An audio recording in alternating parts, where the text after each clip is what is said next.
way to Cape Cod. And yes, it is not dark 30. One of the things I like about fishing in the winter is that you don't have to get up at the crack of butt. Okay, it's still, well, it was 20-something degrees this morning, about 6 when I got up.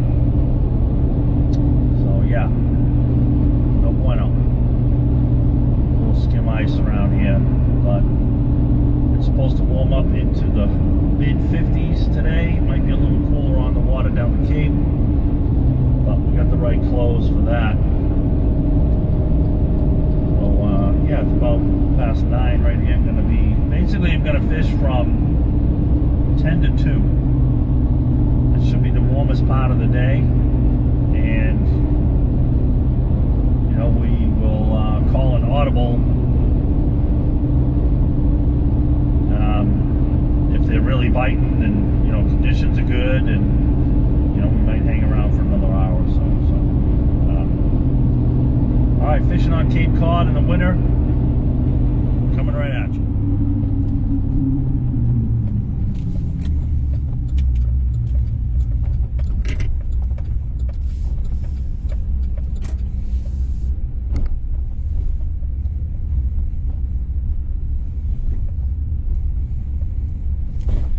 This is another thing I love about winter fishing. There's nobody here. All right. Time to get ready and put it in the water. All right, sports fans, we made it. So a lot of people are going to recognize this place. It's called the Shumat Pond down on Cape Cod, Falmouth. So,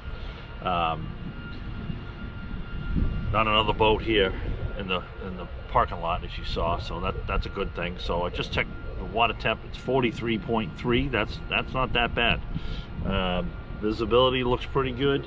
I haven't been here in quite some time. I think, I don't know, half a dozen years ago, I think we were here for a high school event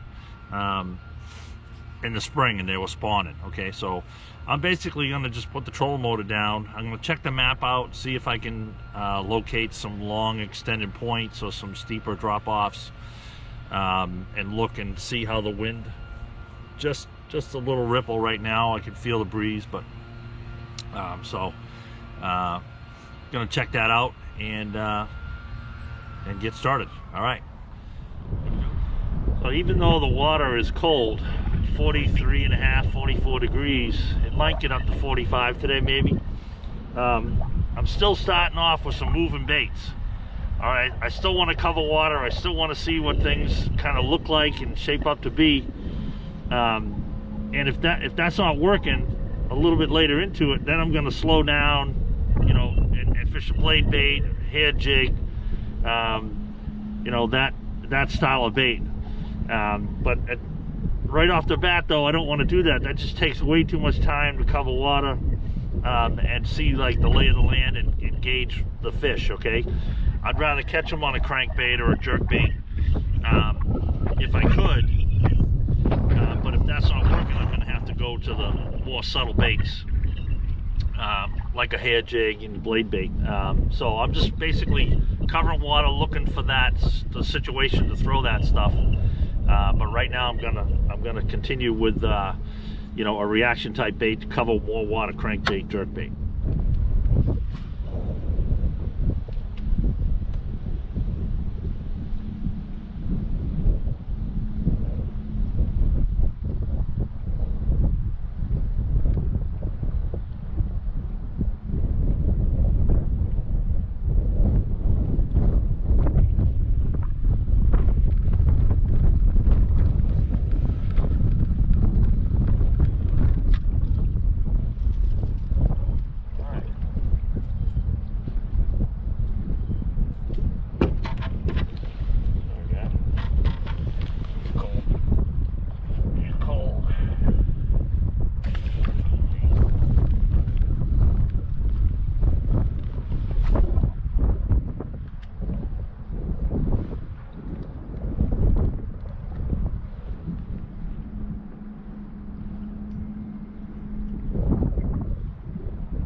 So I take that as a good sign, catching that small perch like that. That's actually a good size for a bass to eat. So being in that 9-foot zone with the crankbait, you know, that tells me that I'm in the area where there's some bait. Where there's some bait, there should be some bass. You know, it's full of predator fish. So that's I take that as a good sign.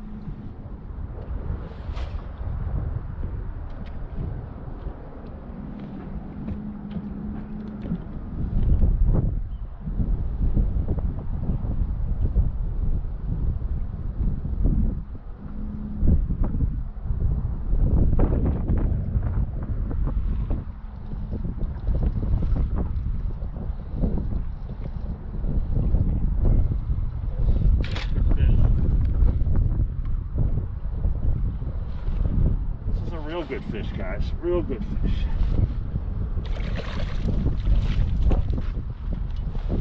All right.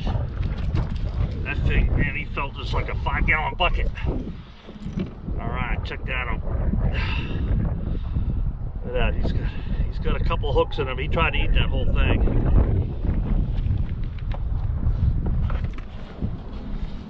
Mission accomplished, right? Again, start out with a reaction type bait, crankbait, jerkbait, something you can cover some water with. You saw that that's a good fish right there. That's just shy of 3 pounds, probably 2 3/4, something like that. You know, I caught that little yellow perch, and man, this thing almost like I just got hung up some weed. Just it's a lot of, you know, dead weight at first, but you can feel that head shake. But hey, mission accomplished down here in Cape Cod. Water temp 43 degrees, fishing a little wigglewort, crawfish colored wigglewort. Second bite so far. I've only been here maybe 20 minutes, something like that. So I like it. All right.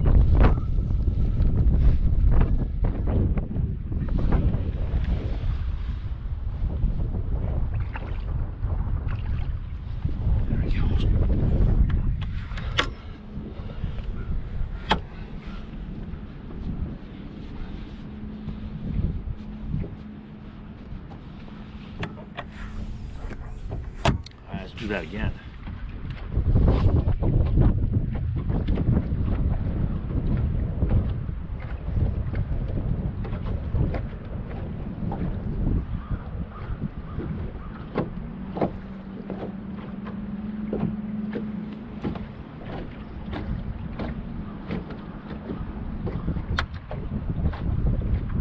Oh, good one.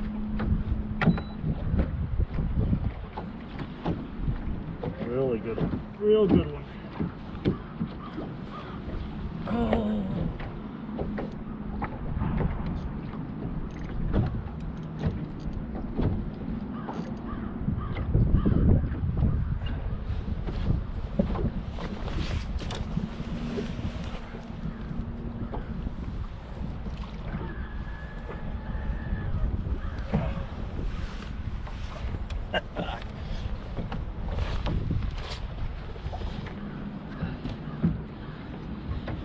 This one's a little bit better, not by a whole lot, just about 3 pounds.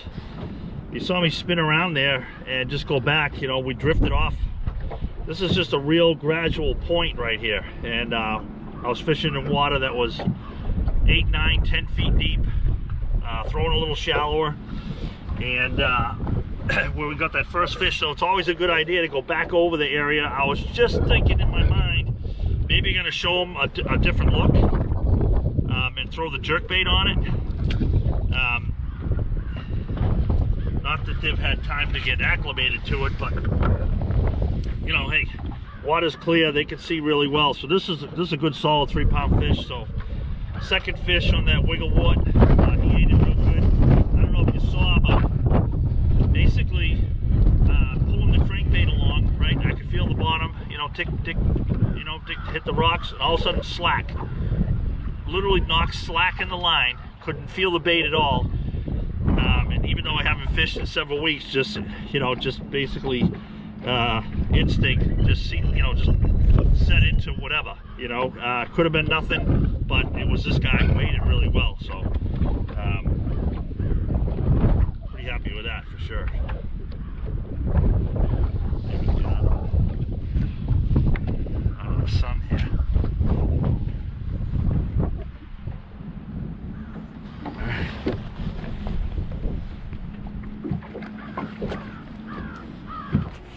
Alright, do that again.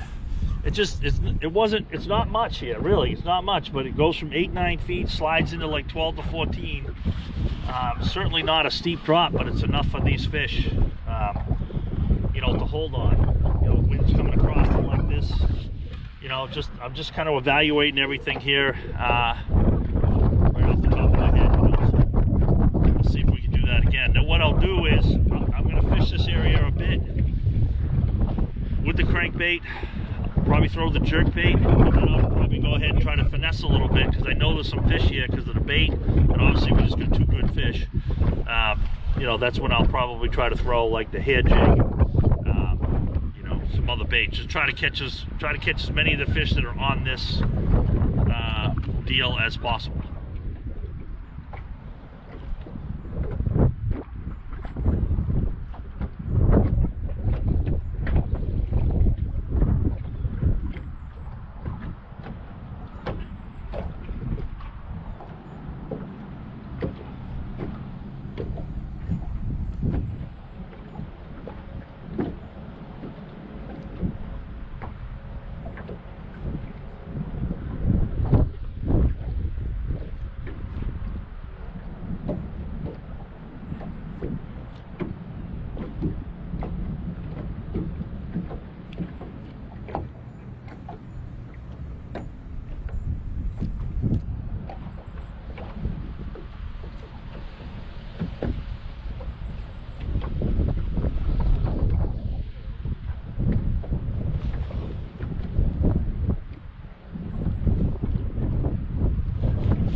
Oh, I'm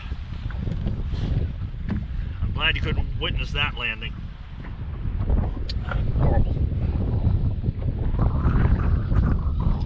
So, as you see, I'm fishing the same spot. 3rd fish off it. I just spot locked on it. Put down the crankbait, picked up the jerkbait. Show them a different look.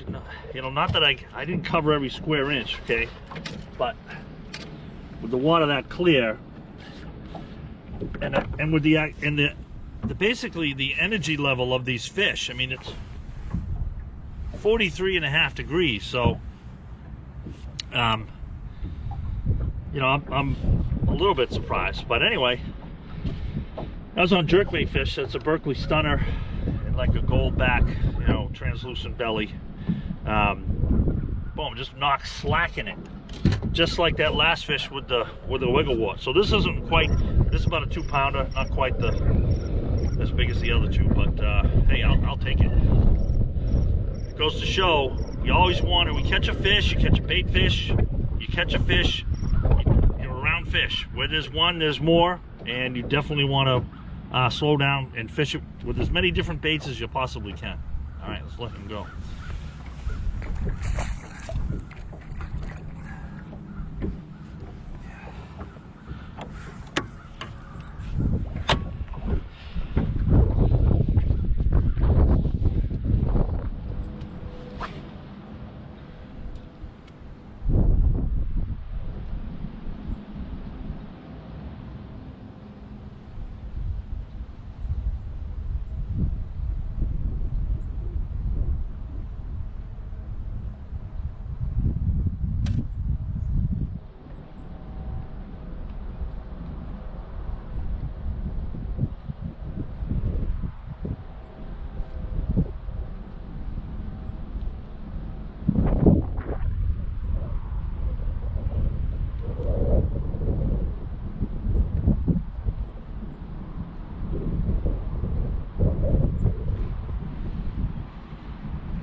Littlest guy so far, but he's a keeper. Keeper. Ate it. Ate it, buddy. Ate it. He wanted it. Grabbed it by the head. Hooked in the tongue. Not that bad. I think.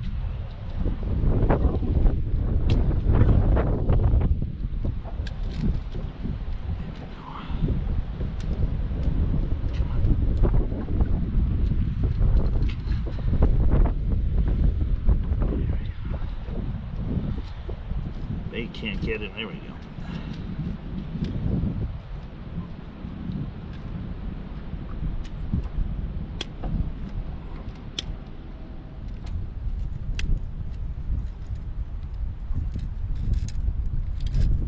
Got it.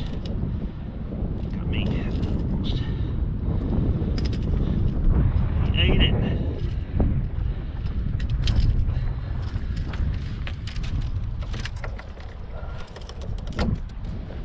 So again, he keeps. I mean, he's only like a little pounder maybe. So, but number 4 so far on the jerkbait, on the pause. So take him. Like the fact he wasn't bleeding. He was hooked right in the tongue. But he wanted the thing. He ate it by the head. So I'm fishing this little deal after the point. This is basically a flat. I'm still in 9 feet of water, sand beach. It's going to transition over here a little bit, so I'm going to fish over to that transition spot. So conditions were just really good for the better. I felt for the jerkbait than the wiggle one.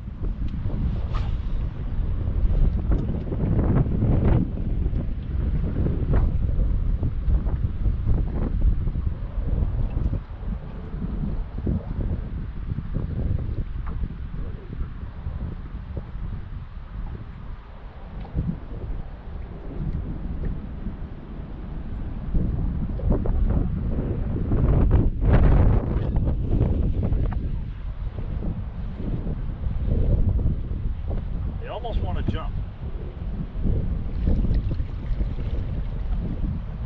And they get smaller. They're getting smaller. This is not a keeper. He completely missed it. The other one ate it by the head. Get that out of his eye. There we go. Almost hooked in the eye. Good sign.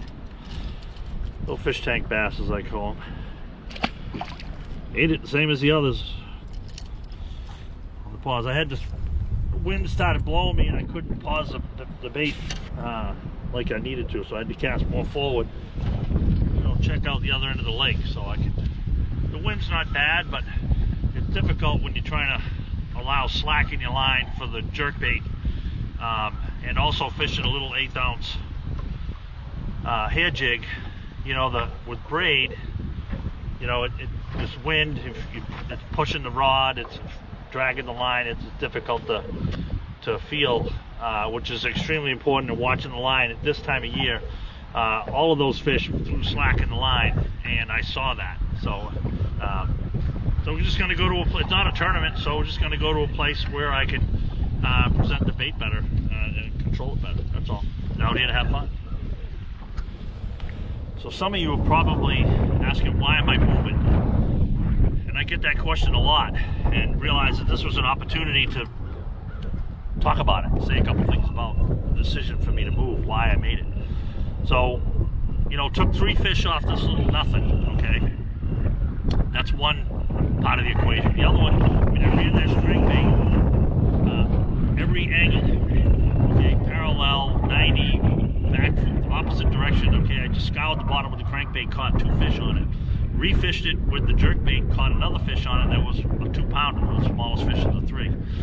Once I go back through, I fished it with the hair jig, okay, that right there is a fish catcher, okay, you're going to catch them on a hair jig, okay, you put the hair jig in front of them, they're going to eat it, okay, so fishing through there with the hair jig, especially one of quality like that, not getting a bite, I mean, that's my signal to move. Okay, could there be more fish there? Yeah, maybe. But I mean, that's, in my mind, it's just, all right, it's kind of done. I'm gonna move on. All right. So a little bit about the mindset right there. All right, we're gonna make a move. These two subtle points that I wanted to fish were just that, too subtle, too flat. When the water's this cold, my experience is this time of year, this situation, fish are relating to more vertical stuff. Now, it doesn't have to be, of course, straight up and down vertical, but they want something that they, with little effort, move shallower or deeper considerably to match the situation, whether it might be the bait, could be the temperature, or whatever it is. So down there where we caught them, there was that little drop, we're 8-9 feet down to 10-12 feet and deeper, and that's what you want. That's where they were, and that's what you want. These were just too flat. They just came way out. I couldn't find any distinctive drop, so with only a few hours to fish, I'm not going to mess around trying to figure that out. I'm going to go fish some more steeper stuff, and hopefully put 4 keepers, but it's 6 bites so far. 4 keepers, 1 short, and a perch. All right, so it is largemouth number 6.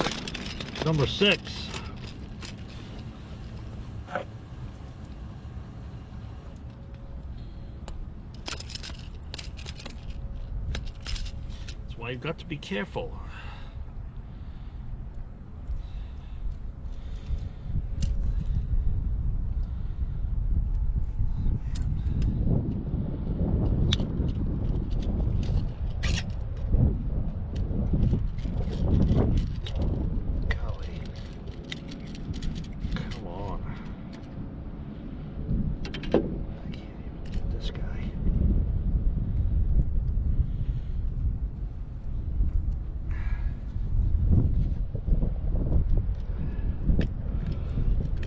Getting away.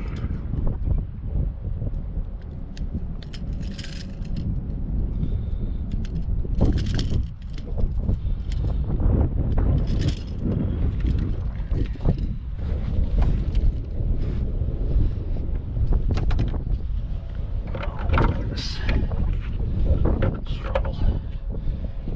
It's a struggle. So, what, the 5th largemouth bite? Nope. Just a baby. Another short on the jerkbait.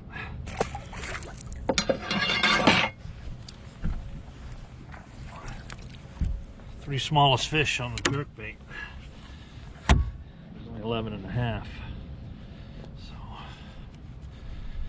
trying to conserve my memory card here. I think I got another one, so.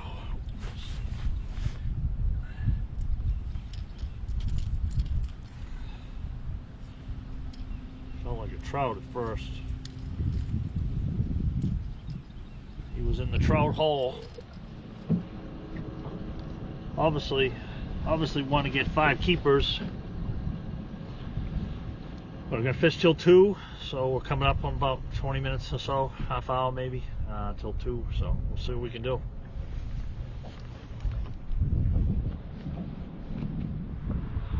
Okay, so here we are back at the ramp, just about to put the boat back on the trailer.